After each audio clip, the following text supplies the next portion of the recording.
Hey there everyone, thank you for joining today. I'm going to be teaching you how to make a Buddha bowl, and today the dressing I'm going to focus on is an immune boosting dressing that's also good for your brain health. We're going through the coronavirus right now, so it's really important to boost our immunity, and this is a great way to get these nutrients into our system and to make ourselves as healthy as possible. So I'm going to teach you that and show you some different opportunities for different ways to put together a Buddha bowl and some things to have in your kitchen on hand that are always good to be able to toss in to switch it up and to add some extra nutrients to your dinner or lunch. All right, so to begin with, the herbs that I have, because I'm not growing them here, I bought rosemary, which is organic. Definitely get organic whenever you possibly can. I have thyme, I have some oregano, and some sage. So these are really good to have on hand. They definitely can go bad if you have them for too long, so just be aware of having them for the right amount of time and just make sure they're all green when you get them. You want to look at the packaging to see if there's browning leaves or if there's moldy leaves or if they're yellow. You don't want to get those, so you want to stick with bright green and as healthy looking as possible. And so I am going to be creating the recipe as I go. So this is pretty classic. I don't always love following recipes. I love creating them, and I love to kind of get a feel for being in the kitchen and what I want to do with the food based on the moment. And sometimes flavor profiles will change. Sometimes the amount of salt that my body wants will change. So I'm always aware of that.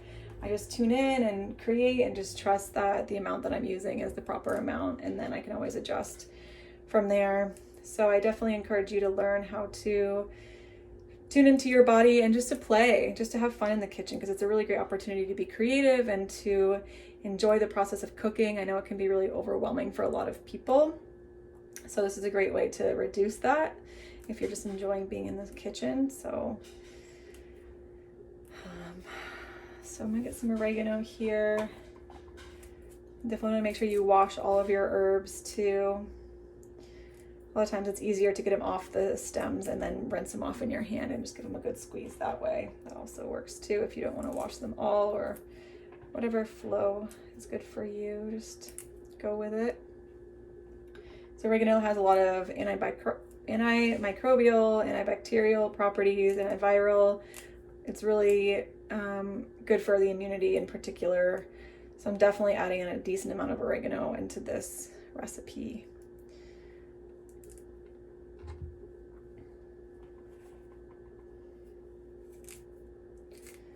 So I'm just going to give a rough measurement just to get an idea so you have something to follow at least.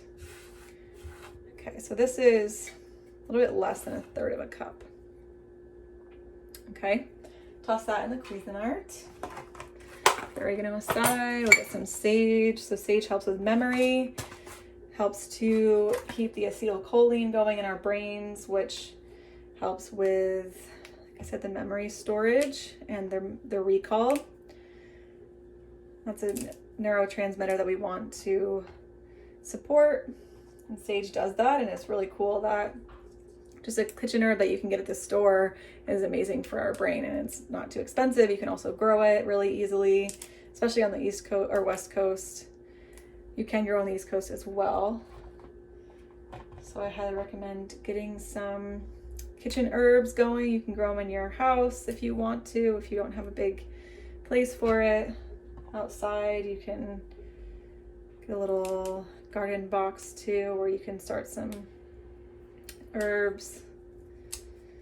Okay, so that should be good. Sage can be really strong, so I'm gonna give this one a rough chop just to get the process going a little bit on it and help measure it a little bit easier. So let's see what we got. Okay, so yeah, this is about the same amount as the oregano, so it's a little bit less than a third of a cup. All right, toss that in there. We got some rosemary. Rosemary is really good for our memory. I know that the saying for rosemary is for remembrance. So the essential oils coat the neurons on our brain, so it helps with the transduction of messages going into our brain. It helps with oxygen flow, which is important. We definitely want to get that oxygen into our brains for healing and for proper support and optimal functioning. I'm just going to rinse this off after I pull these off because I didn't rinse this one. So rosemary is something that you can include into so many of your recipes really easily. It makes chicken taste really good. Lots of forms that you can put it into. I like to infuse it in my vinegar and make a rosemary dressing. I love rosemary and garlic together in particular, and those are really beneficial for our bodies. I also have a rosemary pesto recipe that you can follow in my cookbook that I've created. And at the Love Your Brain camps, I like to put it on the salmon, and that's something you can always have on hand, and you can freeze it in larger amounts so you can have it, you can just pull it out whenever you want it, and it's easier just to make things in big batches, so that way you aren't constantly having to recreate stuff in the kitchen if it takes too much time and energy for you. And if you're going to do it once, you might as well make a big batch of it and then save it for later. And that's good on everything: steak, salmon, chicken, whatever you want to put it on, whatever you put pesto on, it's a great opportunity to include it in your meals. You can even put it on pizza. You can make a pesto pizza.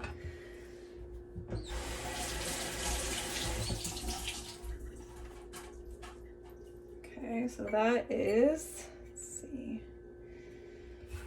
Okay, same amount. This is about a little bit less than 1/3 of a cup. All right. Now we're gonna do some thyme. So the thyme definitely takes a little bit of time to pull off of the things here. So just have patience with it. It's okay if you get some stems. I definitely am not too worried about that myself because they're really fragile and they pull off, so don't worry too much about that.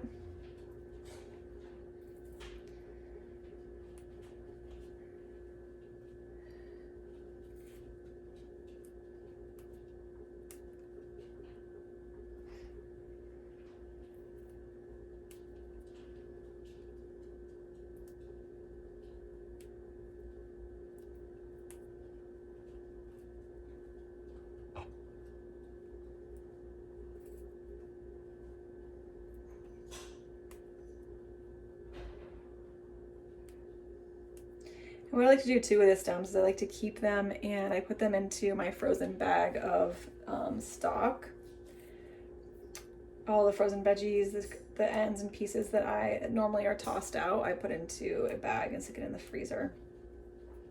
And then what I'll do is I'll put it into a crock pot and I will make a bone broth from that. And a lot of times I'll keep the carcass from the chicken and all the chicken bones when we do that, and then I'll put the chicken in there, or I could do a veggie stock if I want to. But this is just free stock, things that you're naturally going to throw away anyway, so you might as well just keep it and reuse it, and then you know that it's good quality because it's all the food that you have purchased, and you know what's in it, and you can make it personalized for yourself because you're supporting your brain, so it can have all these brain ends and pieces and herbal ends and pieces.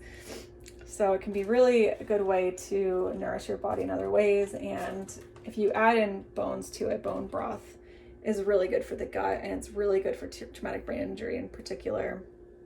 It helps to heal leaky gut, which is really important because if our guts are leaky, then nutrients or bad bacteria can get through the gut and into the body, which is not what we want. We want to make sure that things are in the places that they're supposed to be, and that basically can create a leaky brain, which can cause a lot of problems in our mind.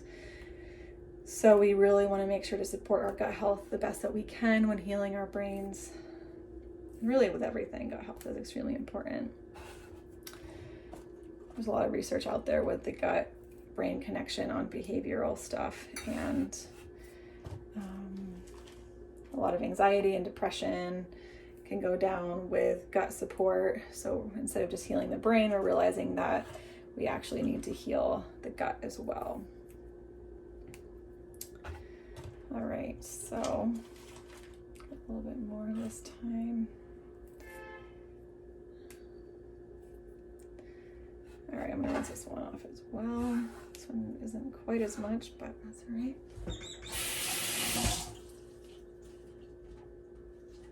Okay, so this looks like it's about a tablespoon.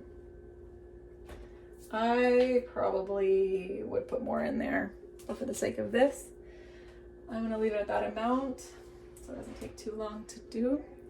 And then garlic. Garlic is really essential for our immune system. Very antibacterial, antimicrobial. They say 3 cloves of garlic a day is equal to 1 dose of penicillin. So especially right now, just dosing up on garlic is basically what we're doing. I felt like I was coming down with something a little bit ago, and we just chopped up a ton of garlic and put it in with some salsa, and the next morning I woke up feeling fine. So highly recommend it. It can be a little bit heating for your system, so if you naturally run hot, or if you get acid reflux, which is heat in your stomach, if you're prone to kink or sores, which is also heat in your stomach, then you do want to be careful with the amount that you're consuming. So just find out what works for you and what your threshold is, and also depending on everything else that you're consuming during the day, right? So if you're consuming a lot of spicy foods and you also consume a lot of garlic, then that combination could be a lot worse than if you just consume garlic in large amounts throughout the day. So it kind of just depends on your diet and the overall scope of things. So just start paying attention to your body. I'm putting in 1, 2, 3, 4, 5, 6, 7, 8, 9, 10 cloves.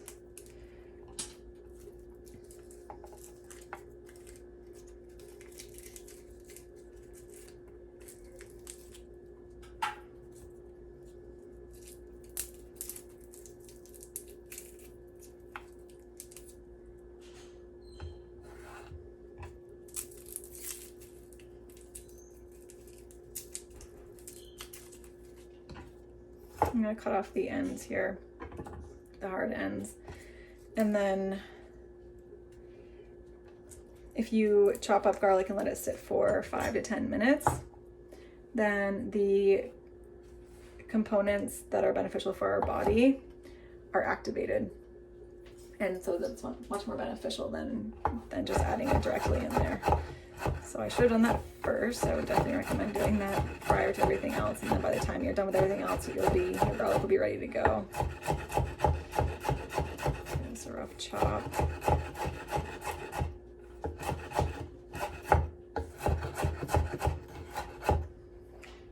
Great. I'll let that sit aside for right now. Then you want to take the parsley. So the spices can get, or the herbs can get really strong tasting. So the parsley adds in a lot of nutrients for our systems, and it can calm down the flavor of the herbs. So it can make it more conducive to people who don't really love the strong flavors of the rosemary and the oregano and everything. And I definitely keep these in the bag for the bone broth. I put parsley in pretty much everything. There's so many nutrients in here. It's a nutrient powerhouse, and it's super cheap. At least here, it's like $1 for a bunch. So I definitely take advantage of that, and I would highly recommend putting it in everything as much as you can. Let's see. Here's that. So I've got 1 cup, measuring cup. It looks like it's gonna be more than 1 cup. So it'll be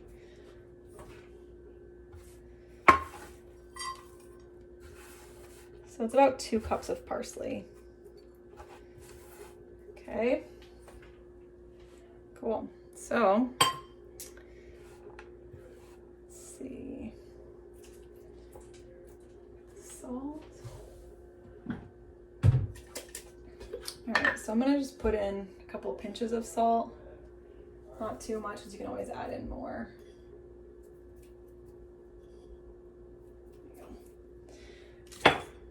Can always add in more salt, but can't always remove it. So just keep that in mind. All right, I'm gonna add the garlic in, even though it wasn't a full 5 minutes, but it is all good for right now. Loading up on the garlic. Okay. And then I like to start it and put the olive oil in through the top here and pulse it.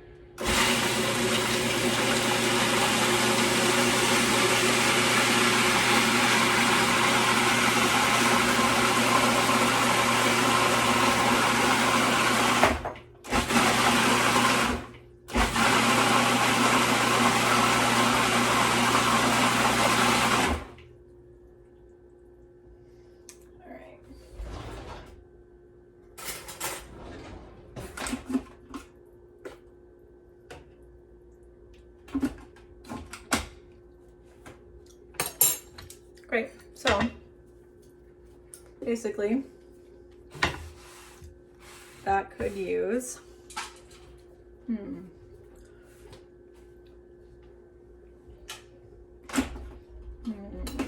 this use?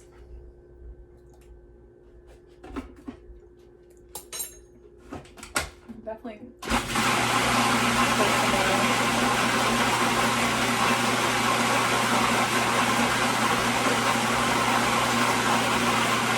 More salt.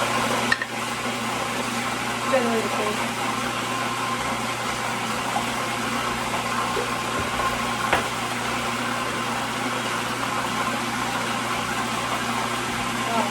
Well, that's done. Let's see here, I'm just using the same.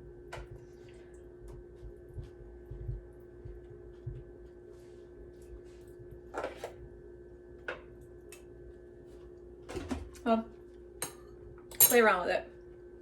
Figure out what works for you. The garlic's gonna come through as it sits. So I'm gonna leave the garlic. I might add in some more rosemary or something to kind of give it a little bit more of an oomph to it.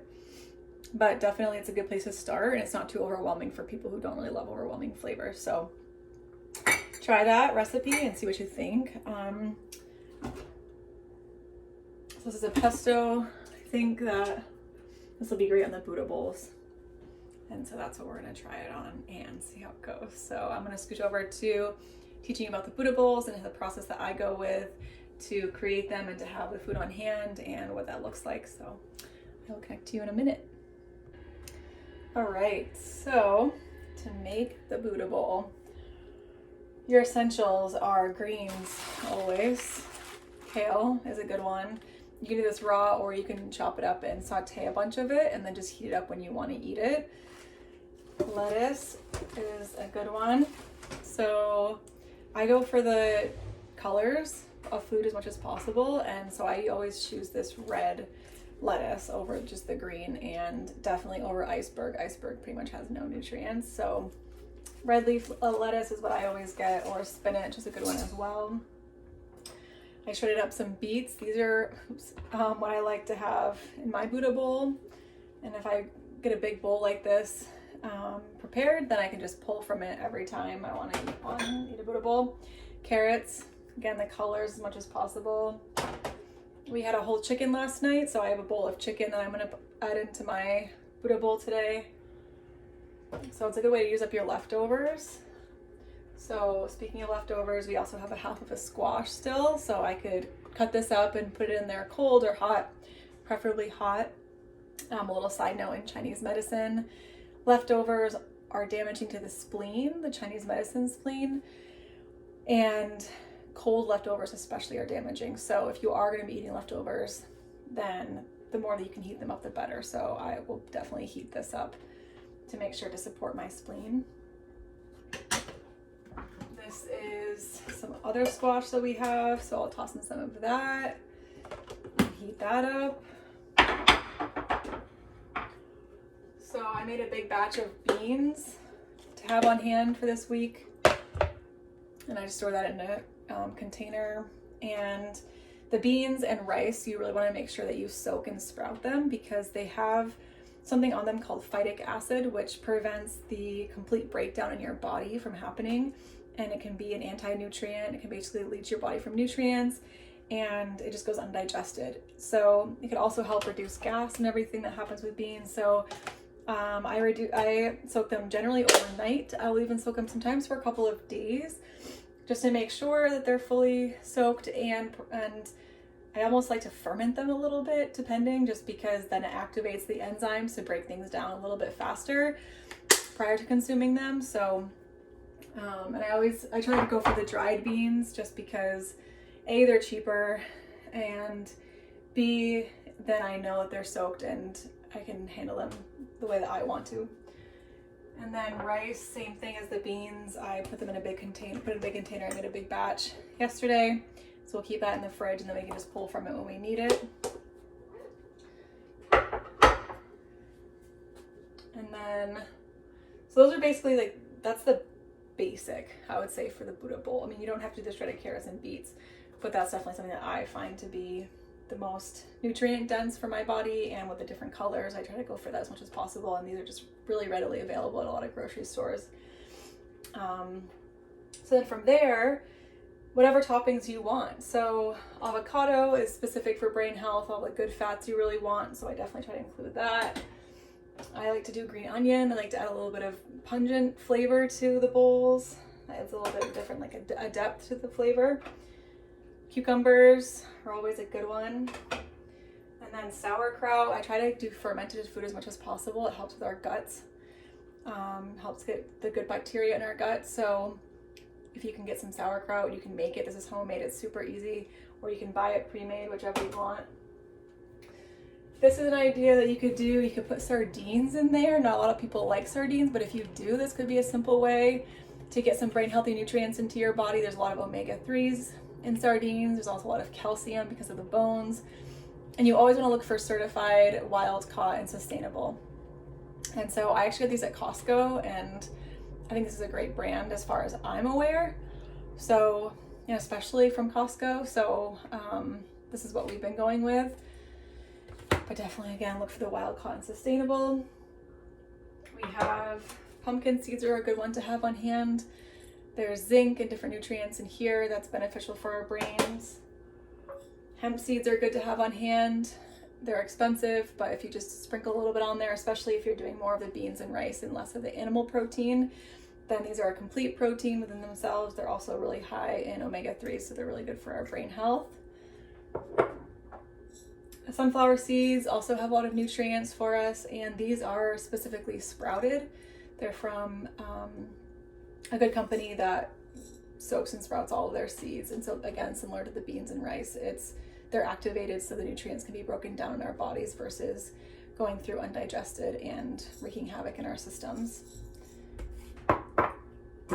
So spirulina is a blue-green algae. I like to add this into my smoothies and sometimes into my salad. I might try this in the Buddha bowl. I might not. I'm not sure. I'm going to play around with it, but something good to have on hand for extra nutrients. A lot of B vitamins. It helps with detoxifying the system, and it also provides protein for your body as well. So again, if you're vegan, the spirulina and the hemp seeds and the beans and rice would be a really good combination to make sure you're getting all of your proper nutrients, or a lot of the proper nutrients that you'd be missing out if you don't eat meat.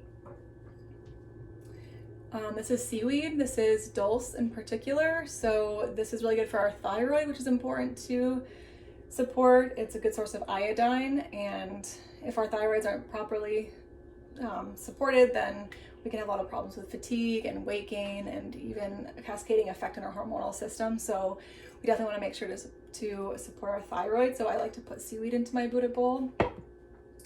And then chia seeds are always good to have on hand. You can use your leftover peanut butter jar if you want to store them. And this is a good source of omega-3s as well. You can make a chia pudding, you can put it in water, you can put it in juice, you can sprinkle it on top of your Buddha bowl.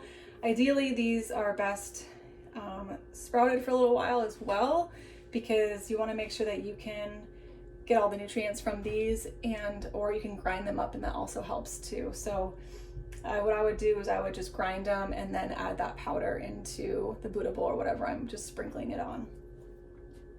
And then we have our pesto that we made today. So the dressings can be anything that you want. It can be a vinaigrette, it can be a tahini sauce, kind of whatever you feel a call to using and playing around with. This is a cool part about switching up the Buddha bowl so it doesn't get so old. So if you have the same ingredients all the time, because it's easy and because it's what you're familiar with, awesome.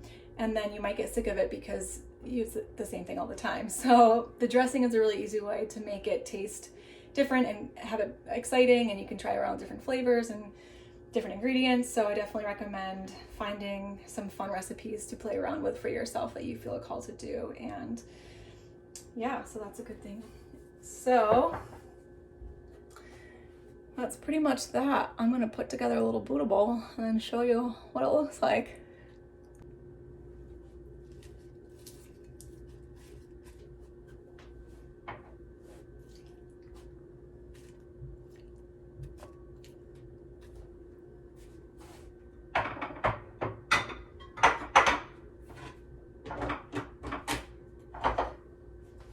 So just for this video, I'm putting it in cold, but I would recommend heating it up.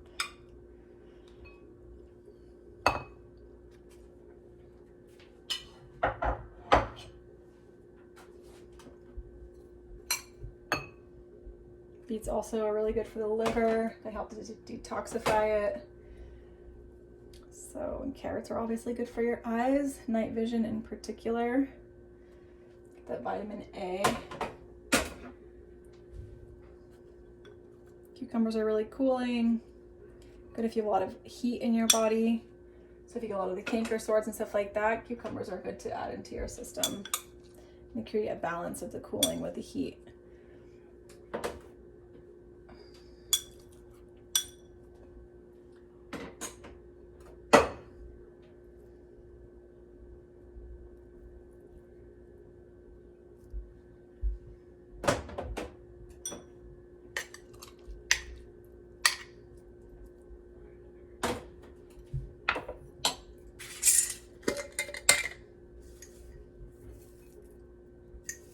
It's a really good seaweed that comes from Maine. Definitely recommend that seaweed.